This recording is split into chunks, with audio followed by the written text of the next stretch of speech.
Hey everybody, welcome to Muscular Development's preview of the Yamamoto Pro France. Joining me, he's not in France, but he's not far away. Please welcome Giles Tiger Thomas in the UK. What's up, Giles? How you doing, Ron? Doing great. So I like your Yamamoto. I like Yamamoto. that. I like the fact an Italian company's got a Japanese name. It's always perplexed me. I wonder if there's a Japanese supplement company like called Excepzionale or something, you know, who knows? But you had a great visit. You took Ronnie Coleman on that gym appearance. Was it Monday yesterday? Hang on, Monday. Yeah, Monday. Yeah. Yeah, Monday. So how did that go? Absolutely fantastic. It was great to see him. Because Derek picked me up, went in his BM limo because went down. Ronnie was, we picked him up from the NEC at the hotel. And Ronnie's it was so good to see him because I've not properly seen him really since probably the Arnold Classic in 2020. Wow. And I only saw him briefly there. But do you know what? It's and everything went great. They had a great turnout because they've had everyone at this gym at Zone Gym in North London. They've had everyone, Kai, Jay, Sean Roden.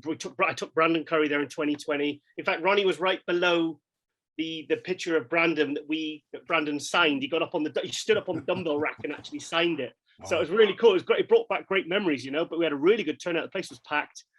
And do you know what? I mean, I've known Ronnie for years, obviously, worked for him and I've traveled with him. And I tell you what, I really am starting to understand just how famous this man is. Because we stayed at a hotel probably 5 miles away. It was a Marriott, really nice Marriott.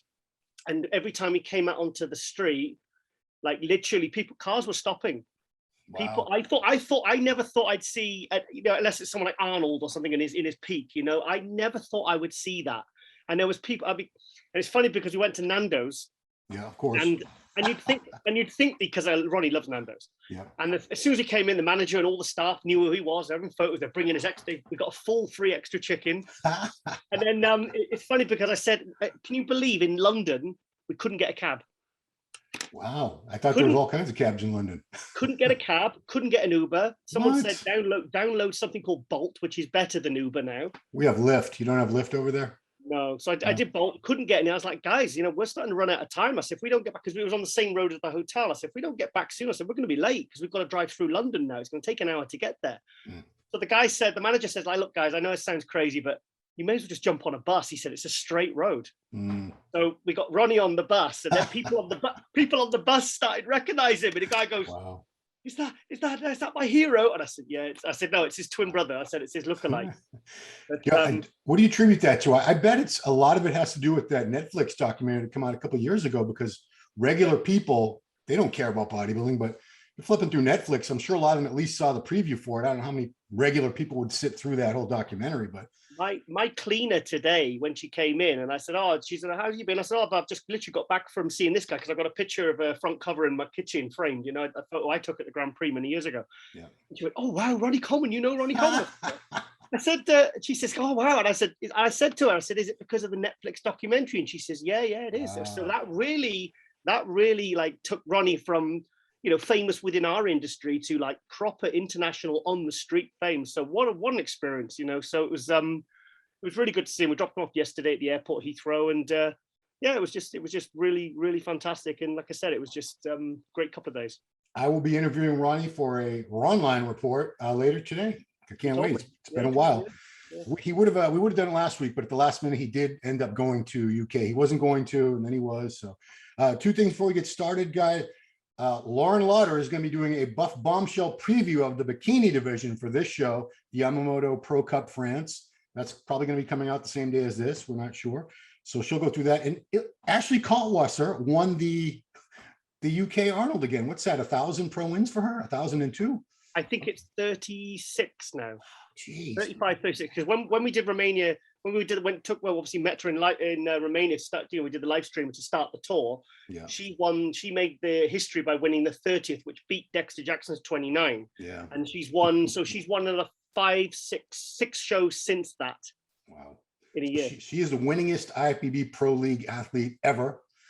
And also, do you like the asking Ronnie about Andrew Jacked? Because I thought this is the hot name. I said, Ronnie, I'm going to film you in the car. I says, tell me what you think of Andrew Jacked. I filmed it and I put it on the MD Instagram. Okay, well, we got to get that on the MD YouTube. So by the time this comes out, that should also be out on this channel. So because the Instagram, not everyone goes on that, but I'm curious. I'm going to ask him about that too. I'm going to get his Olympia picks today. I have a whole slew of questions for Ronnie, but let's get into this. This show is happening this Saturday, and the start time for the men's finals. I'm sorry, everything. Looks like they're doing everything all at once, judging and finals. It's going to be 5 p.m. over in France, which is 6 hours ahead of me here in Boston. That's 11 a.m. for me.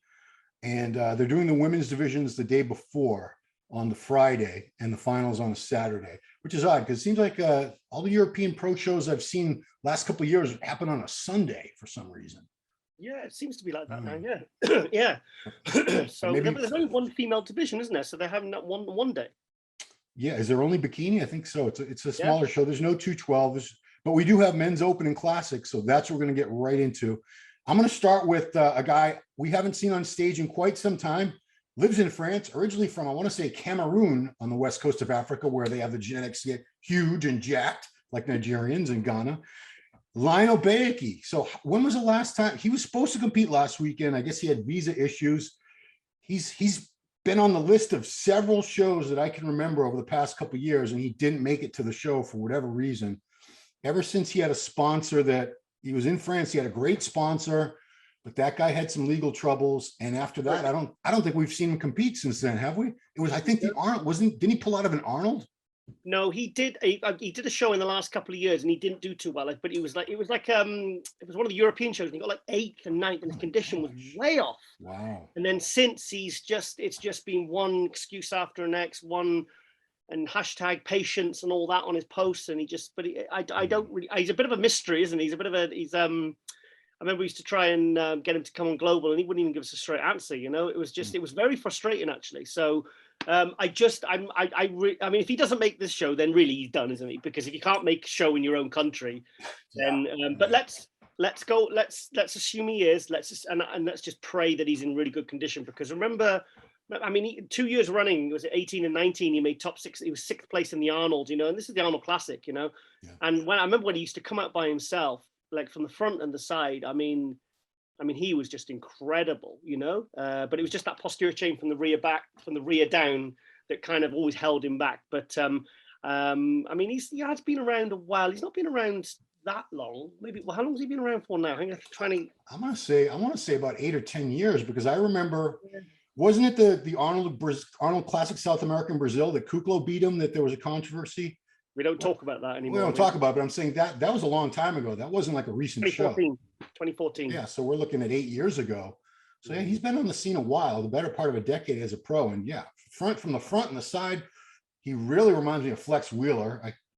I hate using that reference because I think people throw it about too easily, but he does. He has the round, bubbly muscles, tiny joints. From the front, I've seen incredible condition. Then he turns around and like, just a little blurry in the lower back and the glutes and the hams, and that throws it all off. But yeah, let's stay positive. It's France. It's his home country. Can't have any visa problems. And I hope he pulls it together, because if I was a Lionel Bayeki fan, I'd be at the end of my rope at this point. I'd be like, I guess it's not going to happen. I guess he's never going to live up to his potential. But I think he's still like way under 40. I think he's still relatively young. I know when he was kind of starting out, he was only in his 20s. I mean, that's what I've got in my head.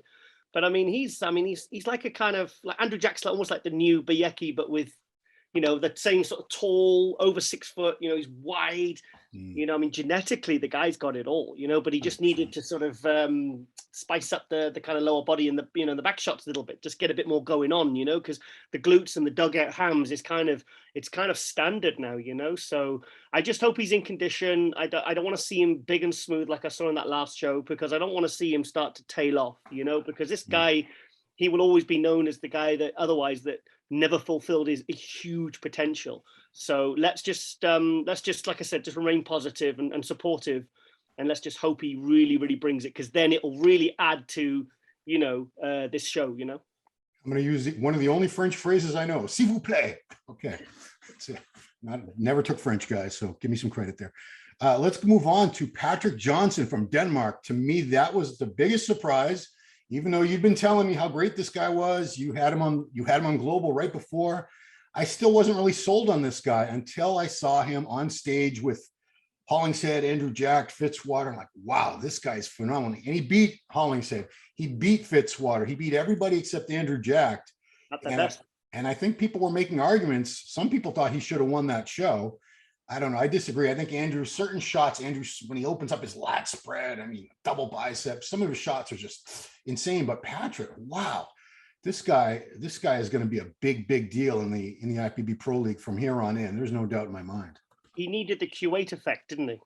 Yeah. He needed that anabolic chicken because obviously in the interview in Global World, it's the last week's episode 4. Yeah. You know, he was one of these guys that just, like I said, had potential. Like when Abdullah went to Brandon Curry at the 26th Olympia when Brandon had got like nowhere. He saw that genetic potential. He saw that everything was there, and he just knew that they just needed to be in a more productive and a more sort of distraction-free environment for these guys to thrive. So, I mean, he thinks that Patrick's a top 6 Olympia guy. He really thinks he's like a really huge potential.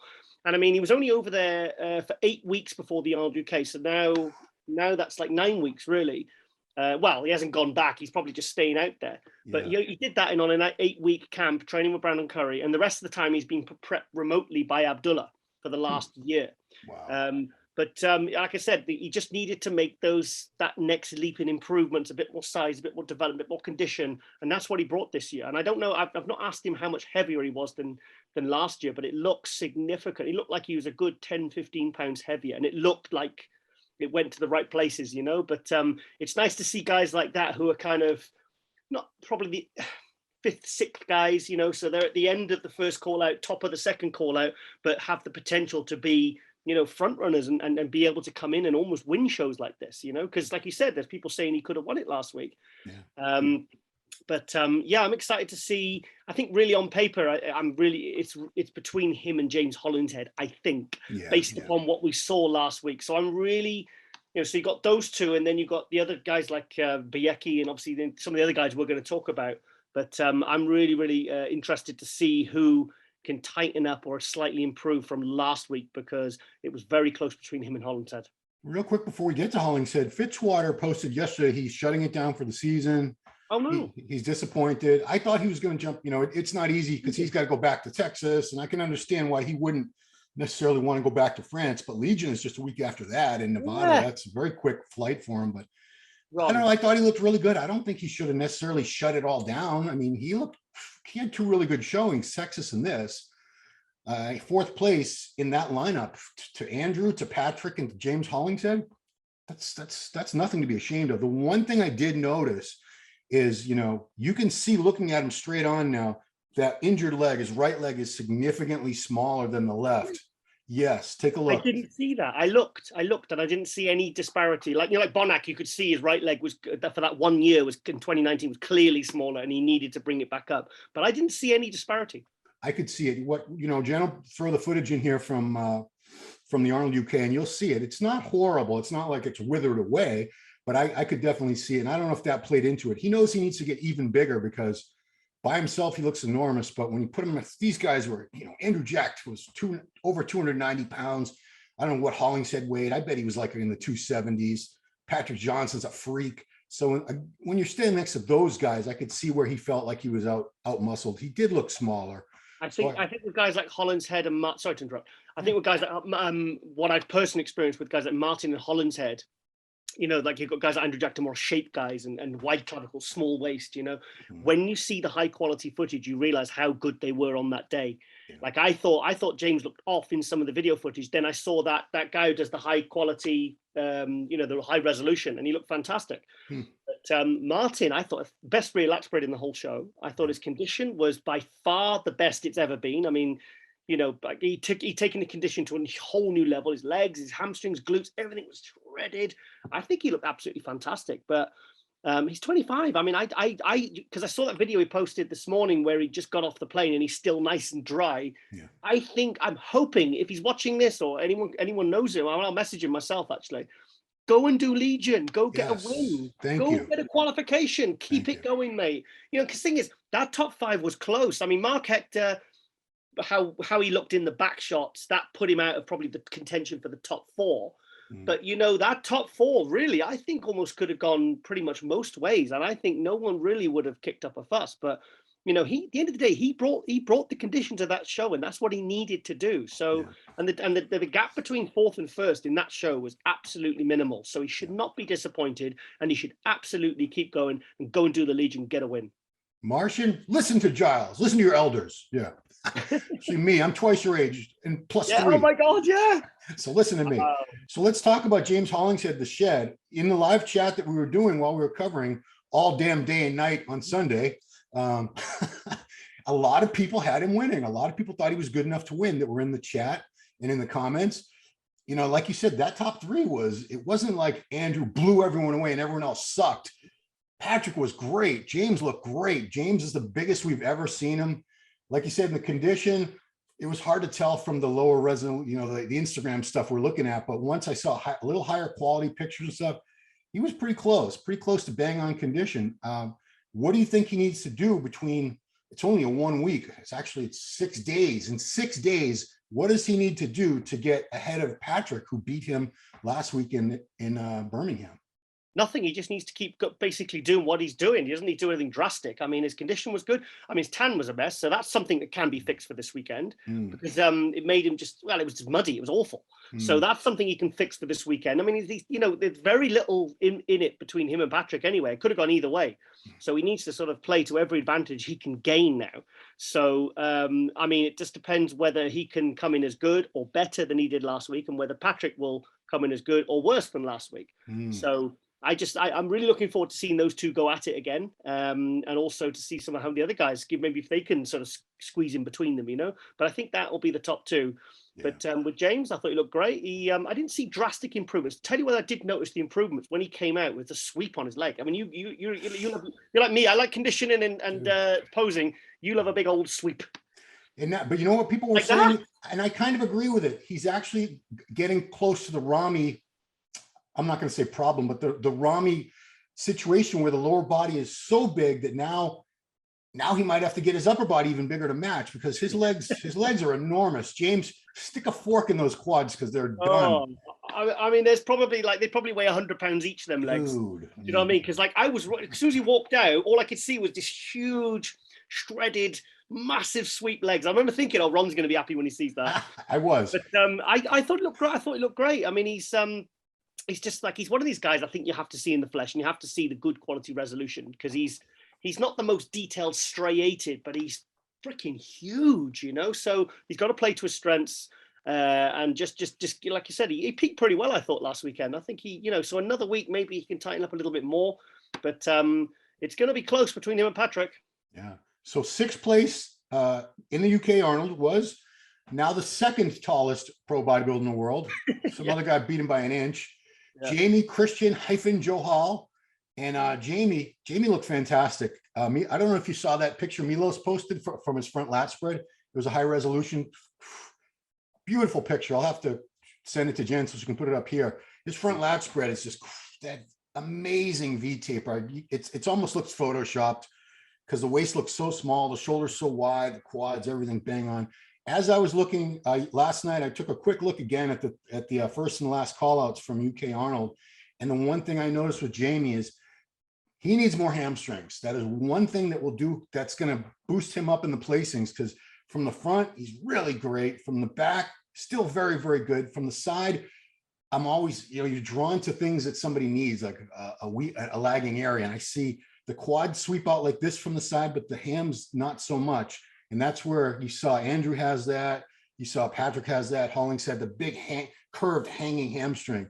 So I'm sure they'll sort it out, him and Milos, with the training. But yeah, Jamie's definitely on the rise. He's a guy that a couple of years ago I would have said he's too tall, forget it. He's a novelty. He can ride the wave of being the tallest pro bodybuilder, and that'll be his gimmick, his claim to fame. But he's probably never going to do anything as a pro. And he's proved me wrong, as most of these guys, a lot of these guys do eventually. But Jamie, great showing in Italy. I mean, in this lineup and smaller lineup here, he's definitely going to do better, I think, than 6th place. Yeah, I think he delivered. I think he really delivered. I think because I was really impressed with, because you know, Milos likes to bring his guys in crazy full, but you know, he really, and someone like Jamie, you know, that guy's got to eat a lot of carbs to fill that muscle out properly. And he managed to hold his fullness throughout the whole show, if you notice, because some of the big guys, remember like Dennis Wolf and Jay and stuff like that, the really big, huge guys, you know, so by the end of the judging, they just looked flat as anything. But I was really impressed with how he managed to do that. So that must have been a really heavy loading process. I wouldn't want to be around him, you know, when he's stuffing all that rice in. I mean, my God. But I thought he peaked beautifully. I think he brought the best package he could have brought. And you know what? It wasn't just the fullness and the condition, but the separation. Like the separation top to toe. Like I'm a bit sick of seeing guys now who have dug out hamstrings and glutes, but then their delts and their chest have just got zero detail. Yeah. You know, it's like I like to see top to toe striations, details. Like I said about Mark Hector's stripy shoulders, I love seeing that. Yes, I like to see things pop in and exploding and splintering, you know, and there's no excuse for not having that. But I just thought Jamie, I thought he'd peak really well. The fullness, everything, really, really good. I think he's got some really good poses as well. Side chest, front lat spread, his rear shots are good. His back's improved. And I think I think he'll be top 3 this weekend. I think he'll beat Biecki. And I mean, I don't know whether he could crack the top 2. I'd like to think he could. Maybe he can. I mean, maybe if Patrick's faded or something, it could be between Hollingshead and Jamie. So I think he's done wonders with that frame. I mean, I think it's absolutely mind-blowing what he's achieved with that. And like I said, it's nice to see these guys coming back improved. Yeah. So we'll move on to Classic. Not as many people to talk about. There's a lot of names on this list. I've never heard of them, but I say this every time, but I have to say it because I'm not glossing over all these guys that I haven't heard of, because I know 1 or 2 of these guys is going to be a big standout, because Classic, every single Classic Pro show I've seen for the past few years, there's at least one guy I've never heard of. I'm like, wow. And from then on, that guy starts doing well. So one of these people we're not talking about could very well be the winner, but we do have 3rd, 4th, and 5th place from the Arnold UK competing here. So we'll start with the 3rd place finisher from Birmingham was Wesley Vissers from the Netherlands with the best. Yeah. Oh, you have his. So Vintage, what's his Golden? Vintage, Stay Gold. Vintage is his whole line. Ah, yeah. He's got the perfect radio voice. Wesley Vissers here reporting from. But man, I thought he looked great. I thought the lower body was a little bit blurry. I still love this guy's physique. And I think he has brought his legs up a little bit. I think they need to come up a little bit more, because he does have such a wide upper back and shoulders and those monstrous chest and arms, very Arnold-esque. But I mean, on paper now, as I don't know who any of these other people are, I have him as the front runner for this. How about you? Yeah, because like when he first came out some of the footage I was seeing, I was like, wow, he looks huge, and you know, he looks great and peaked, and all the separation was there. And then when I zoomed in and I saw some better quality footage, I realized his lower body needed to be crisper. Now that's something like Jamie did from Spain to UK. He did that in 2 weeks. Like he did it in less than a week, because he posted a video and everything looked crisper after he'd been to London. So if Wesley has really, really, really sort of suffered this week, I'd love to see him a little bit tighter and a little bit crisper to really not just win, but win outright. Yeah, I mean, he needs a win. This guy needs to be in the Olympia. He definitely belongs on the Olympia stage. Huge fan base. Great. What a nice young man. He's only like 20, 26, 27, something like that. I know he's. Yeah. 2 kids. Oh, he's got 2 kids. Oh, good for him. Yeah, 2 kids, yeah. Show you how out of the loop I am. Yeah, I'm still trying to live it down, because when I was interviewing CBum, I didn't know that his supplement line, or what do you call it, a range? You have a word for it. It had been out for a while and I didn't even know. So the CBum fans were like, I think the CBum fans wanted to put me in the electric chair for that one, but sorry. 5 million of them. No, 10 million on Instagram, and then another. He has 10 million Instagram followers, Chris Bump said. Yes, he does. Look it up. CBum. And his YouTube channel is 2.5 million subscribers. Oh my God. Yeah, go Bumstead. Dude, wow. every kid at my gym that's like under the age of 25, they worship. Oh, you got a Bumstead too? Yeah, I got the full set. All right, but let's not steal the thunder. So the other 2 guys I'm not as familiar with, but Craig Morton was 4th, and he's from the UK, and Shane Cullen, with the name like Shane Cullen, of course, he's from Ireland. You don't hold any animosity toward the country of Ireland after the Irish incident, do you? No, I love it. They saved my life. That's true. And actually, you said the Irish hospitals are better than the UK hospitals, right? Oh my God. Actually, if I ever go back to Dublin, I'm going to sneak into one of the wards. I'm going to jump in one of the beds and order a load of food off the menu because the food was absolutely amazing. Really? I think I pretty much blagged an extra day in there just so I could have the nice food.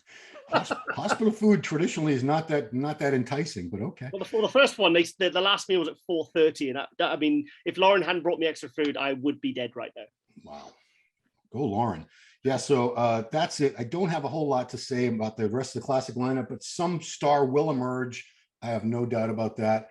But for the men's bodybuilding, I see it on paper as a really big showdown, a rematch, as we like to say, between Patrick Johnson and James Hollingshead for the win. We also have some other guys in the show, but I'm not too familiar with them. Osama Ashur from Egypt. He's from Egypt, so he could be really great. Who knows? Yeah. A lot of them are. Anton Bipus from Germany. Not familiar with him. Martin Hernandez from Mexico. And Sarhan from Palestine, also in the show. Best of luck to all of them.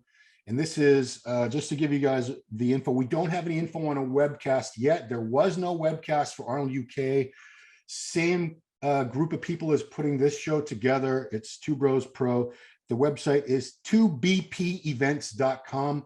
Hopefully there will be some kind of webcast for this, but we have no information on that right now. As I know people will, in the comments, people always want to know that. And if there is one, we like to be able to direct them to it, but as of now, nothing. So yeah, you might have Saturday off, Giles. But I also want to let you guys, this is probably going to come up after Global. So go back to this channel, Global Muscle. Giles did an incredible interview with 212 Olympia champion Derek Lunsford, who's entering the Open Mr. Olympia in just a couple months in Las Vegas. And I'm sure you got gold out of Derek Lunsford. Gold. Well, the thing is, I messaged him because I tried to get him on the week before, and he didn't answer the message. He didn't read it, and I was like, okay, he's probably seen it. Guess what I'm going to ask him? And maybe Hanny said, look, no more interviews. And I had that in my head.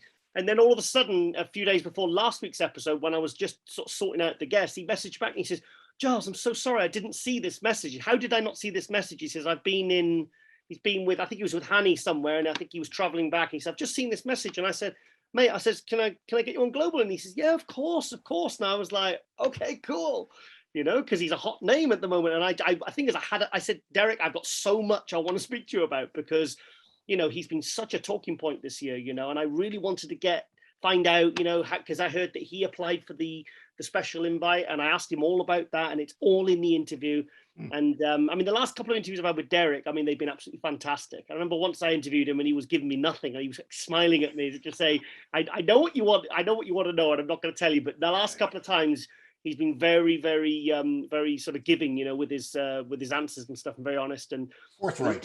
He sounds very excited, and he sat there in the chair like that, and he just looks absolutely. I mean, he looks like he's Derek Lunsford has swallowed another Derek Lunsford and just expanded, you know. So yeah. I like to make for those who know, we do Global as a full, you know, it's usually an hour and a half to 3 hours, and then I go through it and I try to find some little mini videos to make. I'm hoping I can find one from the Derek Lunsford that I'll give the title, "Those who didn't like my special invite can suck it." So I hope there's a clip that I can put that title to, because I've been waiting to use that title for a few weeks now. So, but I obviously I asked him all the juicy questions, and he answered every single. In fairness, he answered every single one of them, and it was it was a really good interview actually. He gave me a lot longer than I think we went for about 40-45 minutes, and. Wow. So I was, I was expecting him to be a bit shy about a few questions, but he wasn't. So great. Well, I'll be looking forward to watching that. It comes out as I'm looking at this. We're recording this on Wednesday. It comes out in about 45 minutes. So I'll be checking that out today. And also on this channel, guys, as we said, Lauren Lauder on the Buff Bombshell Show, which has returned, is going to be doing a bikini preview for Yamamoto Pro France. We also have every Thursday Brazilian Beat from Miguel Chain, covering the entire Brazilian bodybuilding, fitness, figure, all that scene. Ron Line's coming up, all kinds of great content. So if you're not subscribed to the channel, subscribe, hit that little notification bell so you're notified when we release videos. Like, share, and especially comment. We love the comments. We love to go back and forth with you guys and answer any questions and comments you have. The Heath issue is out. Yeah. Good one. Nice one. Yeah. So how long? I wonder how long it takes to post from the mail from here to there. I wonder if they take it on like a slow boat. I don't know. Well, I've got the J one, but it is on its way. Also, there was a guy at the Ronnie thing, and he was asking Ronnie to sign the Ask Ron, the column, Ronnie Coleman column. And then Andreas, the gym owner, comes up to him and he says, Giles is the editor of MD. He said, Giles is the editor. I was like, okay, I'll take it. Well, I mean, technically, I don't know, these titles, like, I don't put much stock in the titles. I mean, I'm the senior writer. What does that mean? I'm the oldest writer? I don't know. I'm the junior. I'm like, anyway. So anyway, guys, that's it. That was, I know we went all over the place with other topics, but that was the Yamamoto Pro Cup preview. It is happening this Friday and Saturday. Friday, women's pro events, men's pro events on Saturday in somewhere in France. I'm not sure what city, so forgive me. And more info on the show can be found at 2bpevents.com. That's for Two Bros Pro, 2bpevents.com. But of course, we do plan on bringing you some coverage of that show. So tune in on Saturday for that. Giles, I thank you so much, as always, for being my man over there in the UK and covering the entire European scene like nobody else does. I don't think anyone, who else even comes close to you over there? I don't know. I've never heard of anybody. I was going to sign off with Vive le Croissant, because that's what I think. That's what Theo Lagaria always texts me back and forth, because I always give him my terrible French, and he always sends me like croissant emojis. I thought it was like my crayon is yellow. There's something, I don't know how to say it, but that's like the one stupid phrase everyone likes to throw around, like as if that's all they remember from French class. You know? Like if they took Spanish, it's like "Donde está el baño?" Where's the bathroom? That's all you really need to know. That's it. Show me the food, show me the bathroom. I'm good. I don't need anything else. So that's it, guys. Thank you so much for watching. We appreciate it. We'll see you right here next time.